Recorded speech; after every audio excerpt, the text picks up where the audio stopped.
పిల్లలు, ఈ వీడియోలో కొన్ని ఆసక్తికరమైన ఉదాహరణల ద్వారా వస్తువుల క్రమాన్ని సూచించే క్రమ సంఖ్యలను మనము బాగా అర్థం చేసుకుందాము. బబ్లీ, ఇక్కడ చూడు. కొన్ని రంగులు ఇవ్వబడ్డాయి. దీనిలో ఆకుపచ్చ రంగు ఏ స్థానంలో ఉంది? ఇది చాలా సులభం.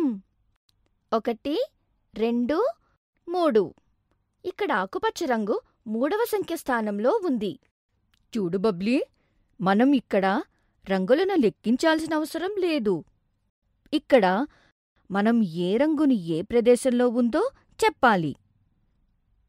అందువల్ల మొదటి స్థానంలో ఎరుపు రంగు, 2వ స్థానంలో పసుపు, 3వ స్థానంలో ఆకుపచ్చ రంగు మరియు 4వ స్థానంలో ఊదా రంగు ఉన్నాయి.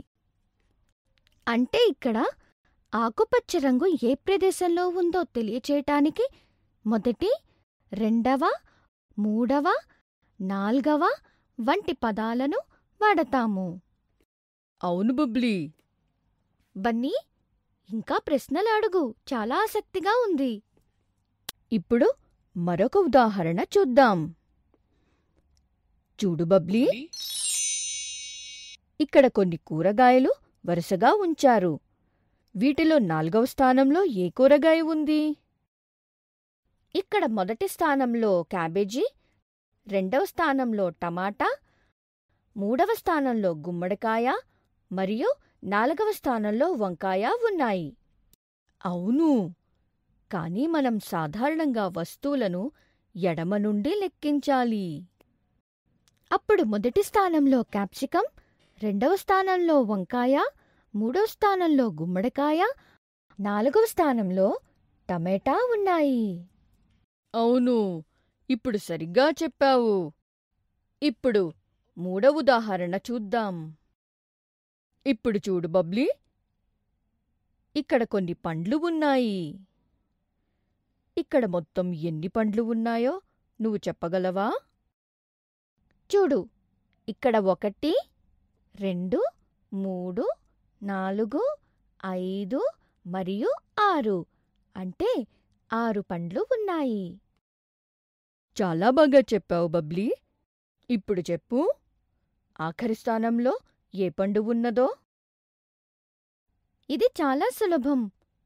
చూడు బన్నీ, మనం ఎడమ నుండి పండ్ల క్రమాన్ని లెక్కించాలి. మొదటి స్థానంలో చెర్రీ, 2వ స్థానంలో అరటి, 3వ స్థానంలో మామిడి, 4వ స్థానంలో స్ట్రాబెర్రీ, 5వ స్థానంలో జామ, 6వ అనగా ఆఖరి స్థానంలో నారింజ పండ్లు ఉన్నాయి. బబ్లీ, నువ్వు సరిగ్గా చెప్పావు. ఇప్పుడు చెప్పు, జామ పండుకు ముందు ఎన్ని పండ్లు ఉన్నాయో? నేను ఇక్కడ జామ పండుకు ముందు ఉన్న పండ్ల సంఖ్యను చెప్పాలి. అయితే జామ పండుకు ముందు 1, 2, 3 మరియు 4 పండ్లు ఉన్నాయి. శభాష్ బబ్లీ. ధన్యవాదాలు బన్నీ, ఇవన్నీ నేర్పించినందుకు. సరే బబ్లీ, ఇక నేను బయలుదేరతాను. నేను కూడా వెళ్తున్నాను. పిల్లలు, ఈరోజు ఉదాహరణల ద్వారా వస్తువుల క్రమాన్ని సూచించే క్రమ సంఖ్యలను మనం అర్థం చేసుకున్నాము. తదుపరి వీడియోలో మనం క్రమ సంఖ్యలను చూపించడంలో మన వల్ల జరిగే తప్పులను ఎలా సరిదిద్దుకోవాలో అర్థం చేసుకుంటాము.